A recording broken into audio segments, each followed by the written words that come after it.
Welcome back to Don's Life. Welcome to the channel. Thanks for joining today. Today's episode, we're going to have a little bit of fun taking off the winter wheels and putting on the summer wheels. I wonder how fast I could do it. Let's go.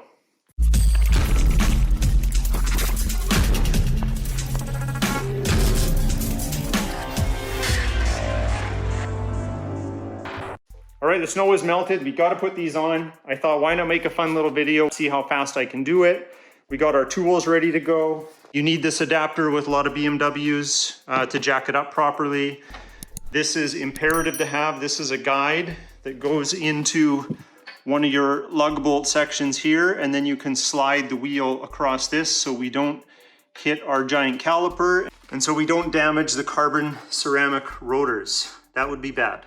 We also have our torque wrench. Just a tip for you too, I like to put tape on my sockets when I know they're used for a certain vehicle. This is an M4. That 105 stands for 105 foot-pounds of torque. So I never have to look it up, I just know by looking at this. And the tape on here, and I replace it once in a while so I don't scratch the wheel when I'm putting it in there. I've got a light-duty impact wrench here, but I will only use this to get the bolts so tight, but of course we'll use the torque wrench for 105 pounds. We got our jack ready to go. We got a GoPro set up for time lapse. Kind of funny how I did my tripod here, but it'll work. So this is what you're gonna see. I'm going to show my watch on the screen on the GoPro exactly when I get started. Hopefully the family doesn't interrupt me, but I'm just gonna go for it and see how fast I can do it. So wish me luck.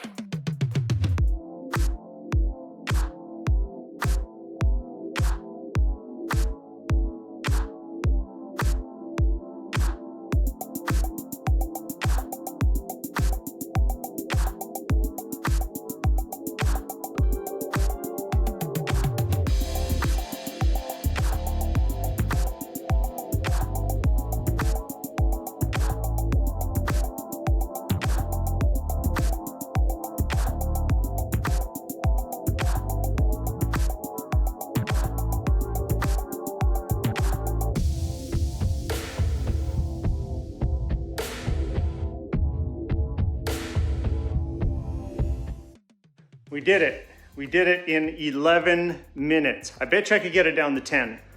But let me share with you just what my strategy was a little bit.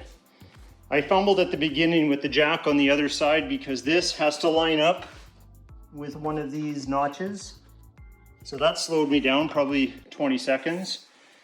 My strategy though was with the impact wrench, I knew that it had enough torque that it could probably back these out when the vehicle was lifted up, but I'd only lift it up just a little bit to see. Back out the first one, if I saw it came out easy, I'd put the guide in, jack the vehicle up the rest of the way, and then I'd get the rest out, slide it off, slide the new one on. Always thread your lugs in by hand first before you use any power tools. You do not want to cross thread your lugs. So I always start them by hand, and then I let this do the work for the speed. And then I did that on all four wheels, and then I torqued them to 105 foot-pounds. I didn't put the center caps on yet because I want to either put carbon fiber or purple or gold to go with the theme of the car. Here they are right here. So those will go on, but they just snap on, so no time deducted for that, please. But yeah, there you go. So what do you guys think of the black wheels? I think they look good. They're really light. They're lighter than the other ones, and they're both BMW wheels. They're lighter than these. I like them. Summertime, here we come. If you are watching this video, I love my M4, but I do have a deposit on another car. This one might have to go, but if this has to go to get the other car, then it will. I have the deposit down. I'm locked in, it's happening. It's just a matter of time, the waiting game. Now don't forget, in about 50 miles, you've got to retorque all the wheels again, and then you should be good to go. Some people recommend retorquing them again another 50 miles after that. You can if you want. I usually just do it one more time. Now I just have to clean up my mess. But if you like today's antics, and you like today's video, hit that like button. Please consider subscribing. You don't know what ridiculous stuff I'll get into, and I'll talk to you next time.